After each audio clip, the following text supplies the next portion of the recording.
Mesozoic era, जिसे dinosaur era भी कहा जाता है। यह वह दौर था जब धरती पर विशालकाय डायनासोर और रेप्टाइल्स का एक छतर राज हुआ करता था। मेसोजोइक एरा की शुरुआत आज से तकरीबन 252 मिलियन साल पहले एक भयानक एक्सटेंशन के बाद हुई थी। इसे धरती के इतिहास के सबसे विशालकाय ग्रेट एक्सटेंशन में से एक माना जाता है। इस एक्सटेंशन के चलते धरती से लगभग 96% मरीन लाइफ और 70% स्पीशीज का अंत हो गया था। इसके बाद अस्तित्व में आया मेसोजोइक एरा।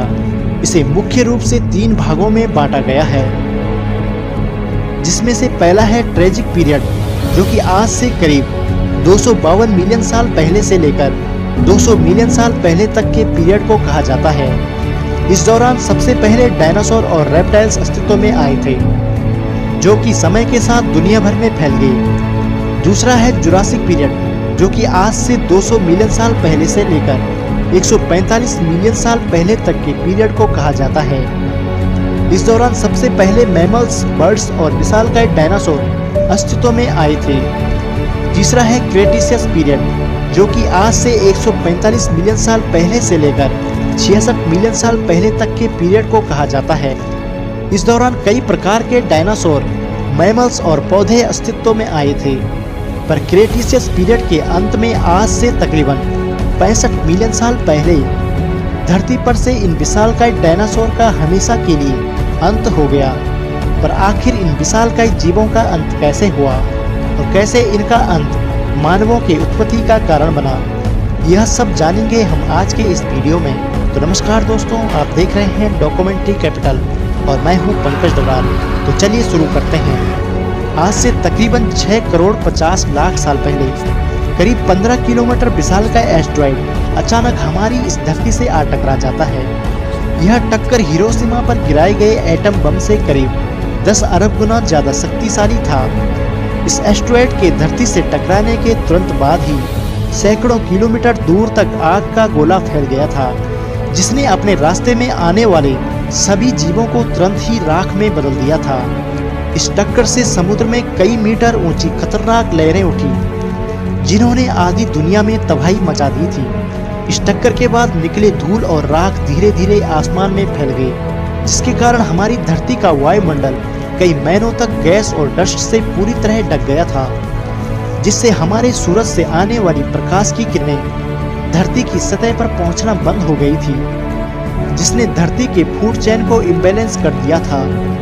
साथ ही इसकी वजह से हमारी धरती का तापमान कई डिग्री सेल्सियस तक गिर गया था। अचानक आए इस महाविनाश की वजह से जीव जंतु और पौधों की कई प्रजातियां तुरंत ही नष्ट हो गई थी। कुछ महीनों के बाद धीरे धीरे पृथ्वी के वायुमंडल से गैस और डस्ट साफ हुआ और प्रकाश की किरणें धरती पर पहुंचने लगी, और उसके बाद ग्रीन हाउस गैस, जो कि पृथ्वी के वायुमंडल में पहुंच गई थी, उन्होंने पृथ्वी को अचानक बहुत गर्म करना शुरू कर दिया था। तापमान में आई इस भयानक उतार चढ़ाव ने कई और प्रजातियों को नष्ट कर दिया था। इस मास एक्सटेंशन की घटना को क्रेटेशियस पेलियोजीन एक्सटेंशन इवेंट के नाम से जाना जाता है। इस भयानक तबाही के चलते धरती पर रहने वाले तकरीबन 75% एनिमल और प्लांट स्पीशीज हमेशा के लिए विलुप्त हो गए थे। धरती पर रहने वाले 25 किलोग्राम से ज्यादा वजनी सभी जीवों का खात्मा हो गया था। साथ ही पेड़ पौधों की कई प्रजातियां भी विलुप्त हो गई थी। पर इस भयानक तबाही के बावजूद कुछ छोटे मैमल्स और उड़ने वाले डायनासोर अपने आप को बचाने में कामयाब रहे। ये मैमल्स काफी छोटे थे, जो कि काफी हद तक आज के चूहों की तरह दिखाई देते थे। बड़े विशालकाय डायनासोर और दूसरे खतरनाक जीवों से बचने के लिए इन्होंने जमीन के नीचे रहना शुरू कर दिया था, जिनमें इस वीडियो को देख रहे होमो सेपियंस भी शामिल हैं। पर इन मैमल्स के साथ ही कुछ उड़ने वाले डायनासोर अपने आप को इस भयानक तबाही से बचाने में कामयाब रहे, जिन्होंने बाद में जाकर अपने आप को आज के पक्षियों के रूप में इवॉल्व किया। पर इवॉल्व होने का ये प्रोसेस इतना भी आसान और सरल नहीं था, बल्कि यह कई अहम चरणों से होकर गुजरा था। डायनासोर के खात्मे के बाद पृथ्वी पर जीवन की दोबारा वापसी कैसे हुई, इसके बारे में हाल में ही साइंस जर्नल में एक रिपोर्ट छपी है। रिपोर्ट के लेखक टाइलर लाइसेंस का कहना है कि इस नई खोज से ओरिजिन ऑफ मॉडर्न वर्ल्ड से जुड़ी कई अहम जानकारियां मिलती है। अमेरिका के Denver museum of nature and science के शोधकर्ताओं ने सेंट्रल कोलोराडो के कोरल ब्लफ से पौधों और जानवरों के कई रेयर अवशेष इकट्ठा किए हैं। इन रेयर अवशेषों का निर्माण डायनोकिनिंग एस्टेरॉयड के धरती से टकराने के बाद हुए मास एक्सटेंशन की वजह से हुआ था। वैज्ञानिकों ने इन रेयर अवशेषों का कई सालों तक अध्ययन किया, जिससे उन्हें इस मास एक्सटेंशन और उसके बाद हुए जीवों के एवोल्यूशन से जुड़ी कई अहम जानकारियों का पता चला है। साइंस जर्नल में छपी रिपोर्ट के एक्सटेंशन के बाद 10 लाख सालों में जीवों और पौधों के एवोल्यूशन और उसके इकोसिस्टम को लेकर एक रिपोर्ट पेश किया गया है।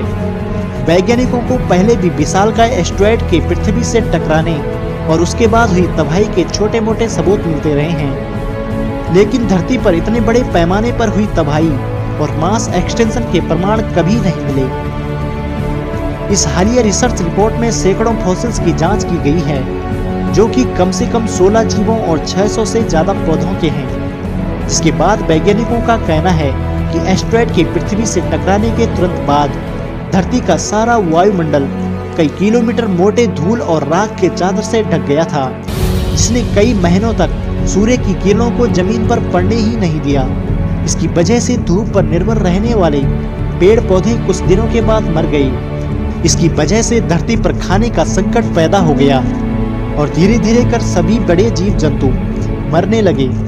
धरती पर जीवन को दोबारा फूलने फलने में काफी समय लगा। एस्टेरॉयड के टकराने के करीब 1 लाख साल बाद जंगलों में ताड़ के पेड़ों का विस्तार हो गया था और छोटे चूहे जैसे दिखने वाले का वजन मध्य और उत्तरी अमेरिका में पाए जाने वाले रगून के बराबर हो गया था। इसके बाद करीब 3 लाख साल के बाद अखरोट के पेड़ों में विविधता शुरू हुई और तब सबसे बड़े मैमल्स और बीबर के आकार के हो गए थे।